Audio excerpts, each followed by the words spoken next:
Welcome back, listeners, to the Mindful Living, which is a space where we slow down, ask harder questions, and explore what it really means to heal.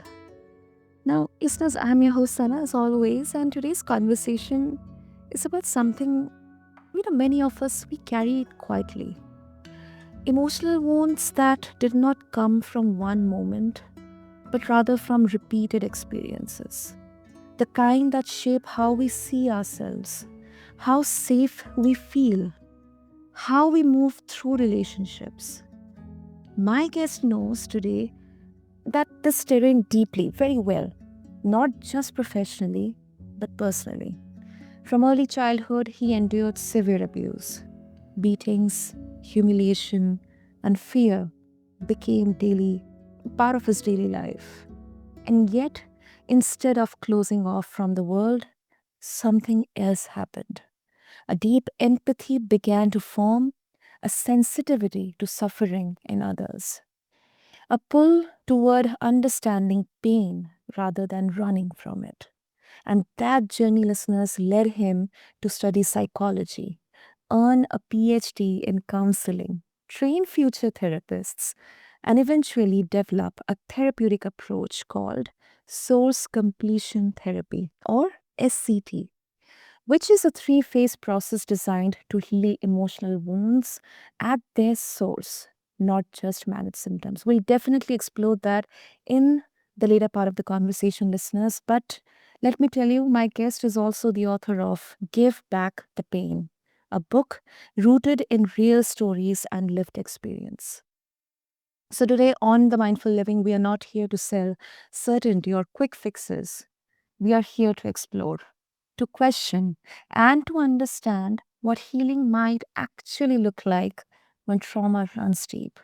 So, listeners, meet my lovely, incredible guest, Robert Bleck. Robert, welcome to the Mindful Living, and I'm really, really honored to have you here with us. Thank you so much. My pleasure to be with you. So, Robert, to begin with, this is such a sensitive topic, and I mean, as you describe emotional wounds as something that can actually be completed, not just coped with or managed.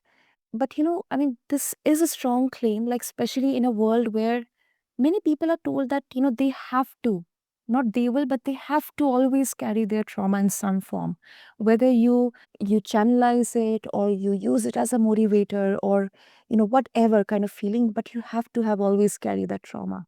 So, Robert, what do you mean when you say an emotional wound can be healed permanently? Okay, so that's a really good question. Let me start with my experience, if that's okay with you. My abuse. Sure, sure, Okay, sure.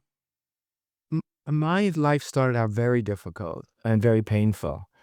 My mother, who was filled with anxiety and anger and rage, she took a great deal of that fury out on me. So, on what seemed like a daily basis, starting when I was about 3, she would beat me, degrade me, and humiliate me just about every day. Now, her beatings, sometimes they were with a closed fist, sometimes they were with an open hand, sometimes they were with an object, whatever she could grab, a shoe. She loved hitting me with this big cooking wooden spoon, or she would hit me with a belt because the buckle hurt more. So when she would hit me, it was very, very terrifying. I thought she was going to kill me. So, she got really creative with her, abuse. One time it was in the middle of the night, I was having nightmares, which I had because of her. Um, I went into the room for some comfort, her bedroom. Mm-hmm. She dragged me back to my bed, and she tied me to the bed. The ropes went around the bed, over my chest, and again, I thought I was going to die. So I needed to figure out a way to survive. So, starting at about the age of 9, I began to develop a really deep compassion and a deep empathy for those who were suffering in some way, whether it was a child I saw um, being bullied, where there was some injustice I read about or saw on TV, or there's someone who was grieving in some way or sick in some way. I felt deeply that I wanted to somehow ease suffering when I grew. But again, I was only 9 years old, but the foundation of what I wanted to do in my life began to materialize. Mm. So I had to figure out a way to cope with staying there because I depended upon my mother and father for a roof over my head and for sustenance and for clothes. So I had to stay there. So what I did, I found sports. I became an athlete, and I found camaraderie with the teammates, and I found something I was good at, and it gave me some confidence. I also found nature. Nature, I loved getting up in the morning. I would get up really early for the sunrise, and I would watch that, and I would listen to the birds sing, and I thought they were singing to me.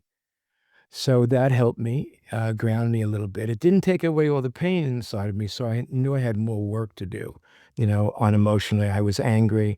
I was fearful of the dark. I slept with the lights on for until I was a teenager, and I bit my nails. So I knew I had more work to do. So she kept beating me though each day, and about the age of 14, she started to come at me with her fists, and put my palm out and up, and I said, "No, you can't do this anymore. You can't beat me. I'm stronger now. I've been playing sports, and I will defend myself." So she looked in my eyes, and, I looked right back at her, and she was stunned, and then she turned around, and walked away, and at 14, that was the last time she beat me. So I had to move forward in life, and I wanted to move forward, and I wanted to, become something in my life where I could make a difference with people's lives. So I worked hard in school to go to college. I majored in psychology. And, I had a track that I could go to either psychology or medicine. Now, Okay. I took both tracks, but I majored in psychology, and, that fit better for me. So I went on to, achieve a PhD and in counseling, and after I graduated, I worked in schools, I work in Mhm. clinics, I worked I was hired as a university to develop their child counseling program, where I taught people, students in getting master's degree and beyond, how to be therapists and how to be counselors. What was happening at the time, I developed a little private practice, also small practice, and what was happening as I worked at the university, people kept calling me, getting in touch with me. They asked me if I would see them in their practice, in my practice, because they were abused as a child. So I said, I mean, I was familiar with what they were feeling because any child who's abused, what happens is the very unpleasant feelings are created. Feelings of worthlessness, feelings of emptiness, feelings of not being good enough, feeling not important, insignificant, betrayed, angry, empty. All of those feelings are just a few, but they are developed with everybody I work with, no matter what their their abuse was. Those are the core feelings that lie within a person. Now, what happens with a child? It's not possible for a child to process those feelings. Their little brains, they can't absorb that betrayal. So what they have to do, they repress it and they suppress it and they stuff it down is what I like to say. Now that's a survival mechanism. It gets us by as children because, it's the only one we have. Again, like I said, I was dependent upon my parents. So what happens is, though, this is where the where it gets tricky, that those feelings when they were young to be repressed helped, but as you get older, it turns into an emotional toxic brew, all those feelings that a person represses. And that's where the trouble starts because what happens is our subconscious wants to push this out, all those feelings. It's like eating a bad meal, getting food poisoning. Your body wants to push all those poisons out of your body, and it comes out in physically just about every orifice. It's the same as psychic feelings that are stored. Your subconscious wants to push that out. But we still don't wanna feel as adults. So what happens is it comes out in dysfunctional and ugly ways. I call them diversions. Comes out in obsessions, it comes out in phobias, it comes out in, anxiety disorders, eating disorders, comes out in, addictions like gambling, um, drugs, alcohol, comes out in um, intense anger like road rage. You will heard that. I've seen it, I read in the paper every day. People, a fight over a parking spot. It's so intense, they get out of the car, one has a crowbar, the other one has a gun, and things get disastrous. So I know when I read about that, I know and now the writers of these pieces, they just focus on what happened. I know that that anger is coming from a deeper place. No anger like that, that's so intense, is a result of somebody taking a parking space from you. So again, that's just another diversion, it's another way these feelings come out. And why I call them diversions, because they're coming out in these, all sorts of, disorders, but they're keeping you away from the true source of who hurt you, because your focus then is on the obsession, it's on the anger, it's on the eating disorder. So I had to develop when I was seeing the people that started to come to me, I had to develop a way that I felt I wanted to get permanent healing from these people. So, because what I was having some success, I kept getting referrals after referrals on it, but I wasn't satisfied with my results. Other people seemed to be, but I wasn't getting the deep cleansing and the permanent healing that I want because some of the people were still having some of these diversions. So I said, I was trained in many therapies, many techniques, and I was trying different parts of these things, what worked, what didn't work. And I was able to sequence this. It was trial and error. I was able to sequence that, and I created this three-phase process of really getting to the deep part, getting those feelings out, and then the versions evaporate. So that's the basics of my healing, and that's the basis of source completion therapy. Now, the book I wrote, it goes into that in detail. It's called "Give Back the Pain." And it's 3 phases, and when you wanna talk about the phases, I'll be glad to do that. But that's basically the history, my abuse, and how I came to help others, and over the years, I helped thousands of people permanently heal from, their afflictions. No, I mean, first of all, I must really thank you for um sharing. I mean, people say that it's always it's uncomfortable to share or revisit the most traumatic memories, whether it's from childhood or teenage or whichever phase of your life it is. But especially when it is from childhood, because scientifically, if we see and socially, culturally, um, the first 7 to 10 years of your childhood are the most precious ones. They shape the foundation of you as a person, as a human, your entire life. I mean, even if you do not want to kind of agree, but subconsciously, those years, those early years, they form the basic in there. And I I mean, agree. yeah, yeah. And um, when if those memories are horrifying, terrifying, I mean, you know, sometimes when people would say that even the worst of my enemies don't have to go through such ordeals, I think revisiting those memories, it needs a lot of courage and vulnerability.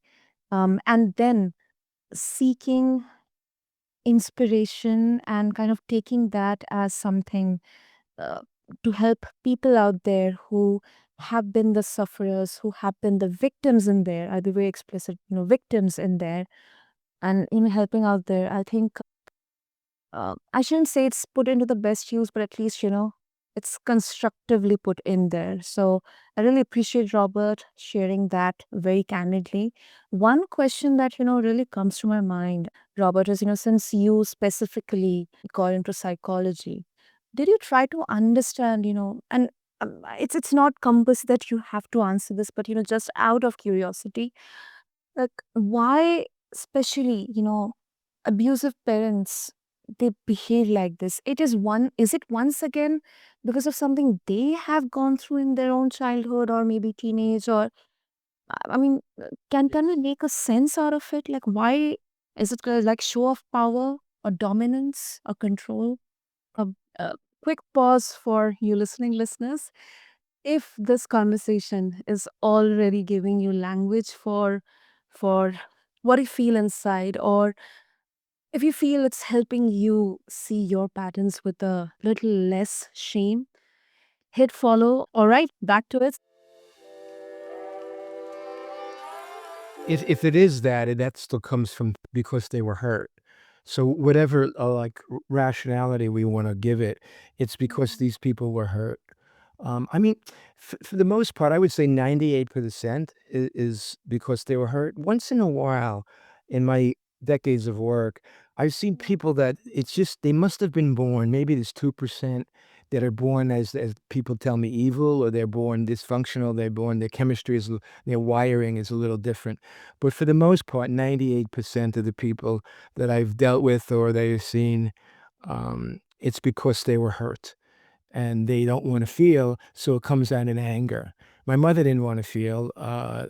She never did, even into when I used my own process to heal because when I was going to private therapy or even therapy that I went to as part of my PhD, it still didn't go deep enough to get all that pain that I had inside out. So I used my therapy as well, and I dealt with my mother, and that helped me. But she was abused terrifically as a child, so I knew where it came from. Mm. But I don't think that should be the reason to justify the actions, because Yeah. sometimes, it's very crazy, it's very weird that, I've seen, especially around, uh, you know, um, serial killers or psycho killers that Mm. people, there's some bracket of people who would empathize with their background because they were hurt in their childhood. That is why they're doing those actions. It is not because they're consciously doing those actions. Something is making them to do those actions. Right.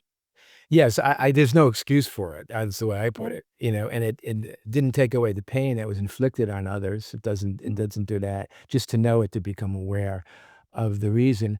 But you asked the question, so that they do it because they've been hurt themselves, but it doesn't excuse what they do. Mm, absolutely.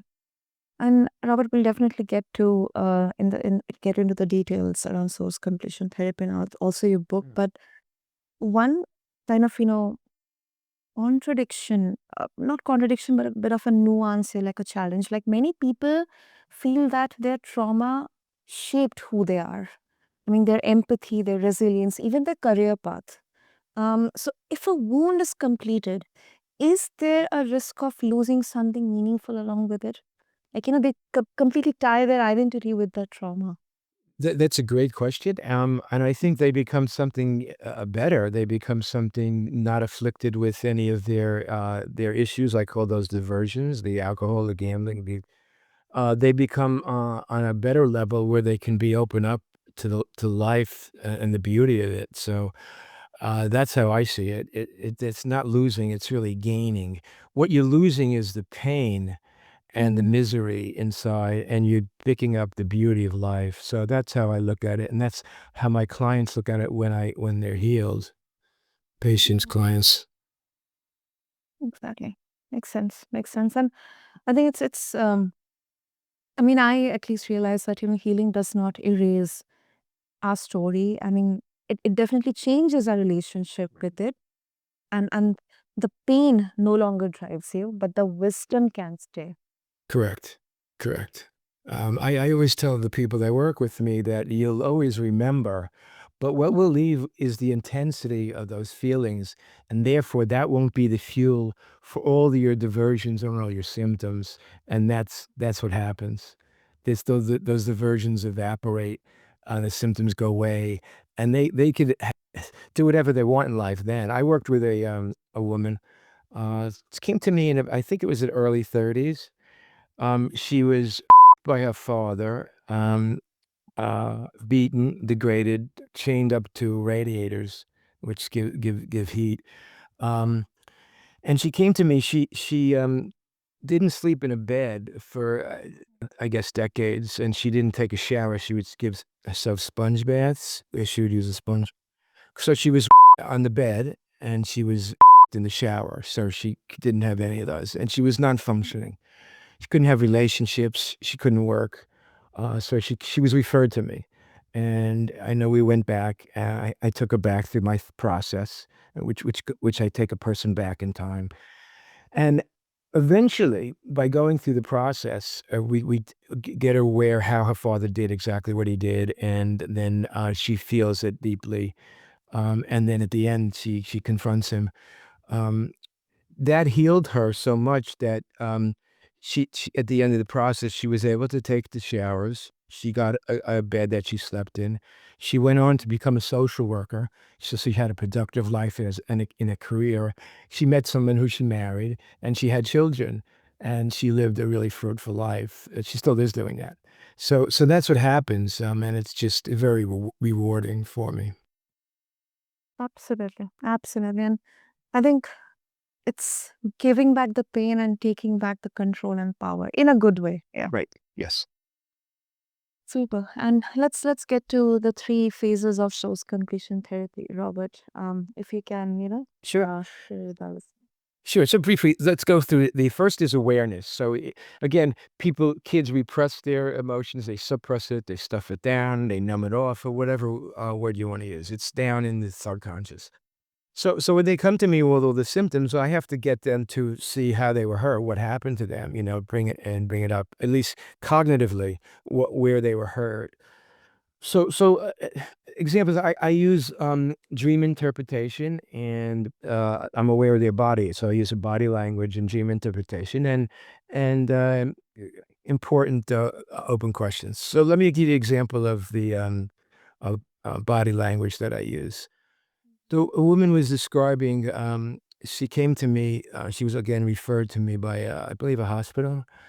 She Mhm. was getting this rash on her body every couple of months, and it was all over her body. They tried, salves and creams. They tried, pills. They tried shots, and it would still come back. She would still get it, so it wasn't going away. So I got the referral, and I said, "Well, let's do something a little different. I want you to look under the skin, because that's talking to you. What is under the skin saying to you?" She said, "Well, no one ever asked me that question." So she took a few seconds.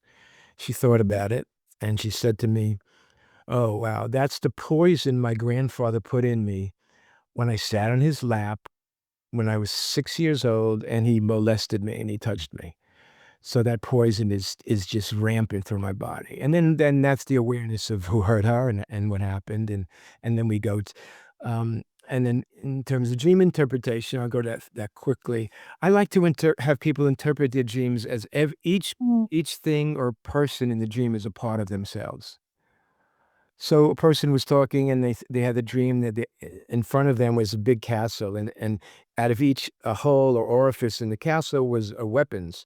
There were machine guns, there were spears, there was a bow and arrows, there was cannons, mortars, whatever you can think of was mm, sticking out of the castle, and there was a moat with alligators and big dangerous things.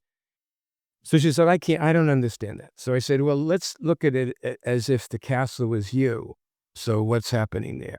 So she said, "Okay, now I get it." She said, "Okay, I'm cautious about everything. I protect myself from being hurt, mm, and I don't want anyone close to me."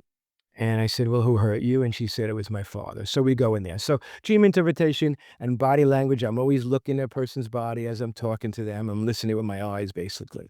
So I get them to be cognitively aware of who hurt them. Now, in the next phase, uh, I take them back in time. I help them go back in time. Now, this is a process. They have to be safe. They have to be in the mode of trusting me, and that takes some time. I never push them, never push a person. And they have to be really comfortable. And I take them back in time to the events around their abuse or their degradation, whatever mm, happened. And I have them then while they're back in time. This is through hypnosis, self hypnosis, visualization, and all of those three could be used. I have them feel all the feelings, see all the sights, hear all the sounds and smells, and so it's almost as if they have everything, all the uh, sensory, what they have, sensory feelings, they could feel. So that I take them back to that, and that's really what the purpose of that phase is. It brings up all the feelings to the surface that you've been repressed for decades. A lot of these people had decades of repression. It brings it to the surface. So I know I have to go further with that, but not yet. So what I do in that phase, after they know exactly what happened and they went back in time, they process it a little bit more. Some people write about it. I have artists that work with me that paint pictures or draw pictures of what happened to them, how they felt about it. They express themselves through art. I have let's see, anything they can do to create and stay with the feelings Mm, is what I do in that phase. I had one person, a sculptor, uh, made sculptures of him in tormented, tormented. He looked tormented in the sculptures, so that would help him stay with the feelings and more expressive, more emoting of feelings. The third phase now, the feelings are up, they have awareness of who hurt them. In the third phase, this is the most difficult for people to go into. It's the phase where I have them communicate to the person who hurt them or persons, telling them how they felt, what was done, and how it affected them. So that's what they tell they communicate to that person, that how I felt about what you did, how I what exactly you did to me, and mhm, how it affected me. So, a question so if an asked me, "Well, what happens if the person's dead and, what do you do there?" So I said, "Well, they could write to the person. They could write to them, which is effective. They could, the person that I noted before, whose father raped her in the bed in the shower, she went to his grave because he had passed away by the time I met her, and she talked to him at his grave, and what she did, she took a knife that he used to hold over her throat when he was raping her, and she was stabbing the grounds. I said, "Well, just when you do that, just make sure there's the authorities aren't around." So, and she did it, and she felt good again. That was her part of her completion. So, that's the phase that's most difficult for people to do because a lot of times, if the people are still alive, they want some kind of a relationship. Maybe it's a father and mother. So they don't wanna make it worse. They don't wanna they lose the relationship. And another reason they don't it's so hard because it brings up all the feelings even deeper and even more intense. So those are the things that make it, difficult for that third phase, but it's really crucial in the completion of the process. Most therapies don't do that. Most therapies, maybe they have one phase, maybe another. None of them have the 3 phases that I know of. And, so that was what I needed to heal, and it's what I use with the people I work with. mm. And Robert, I mean, yes, this is, I believe, it takes different amount of time for different people, but Yes. it's also a challenging one. So, um, uh, once again, I mean, it all ties back to this idea that, sometimes there are traumas, there is trauma that, you shouldn't relive because, I mean, it's difficult, and it can be physically, emotionally overwhelming as well. It can be, yes. Yeah. So, If it's not done with in a trusting relationship with me, mhm, if it's not, done at the person's pace that they're comfortable with, it could be, harming. But I don't do it that way. They have to feel really mhm, safe, and we go based on some wanna do it right away. So mhm. they do it right away. They said, "I wanna do this. I wanna get into it." Others could take a long time. So it's always based on the pace of the person and how comfortable they are moving forward. And all this, Robert, how you keep yourself grounded, because I mean, it can be sometimes, very, like it can take a piece of you when you're actually kind of, becoming a part of that entire lived horrifying experience of others. Yeah, it is. It can be very draining to me too, but I make sure that I'm what do I have an exercise program. I have a, meditation program that I use. Yeah. Um, that was what was so hard. That was a really good question, Sana. What was so hard about writing my book, the difficult, what people ask me, what are the challenges when you wrote the book? So the challenge is these are really true stories of people I wrote. Some are composites because I had to protect the identities of the Yeah. people.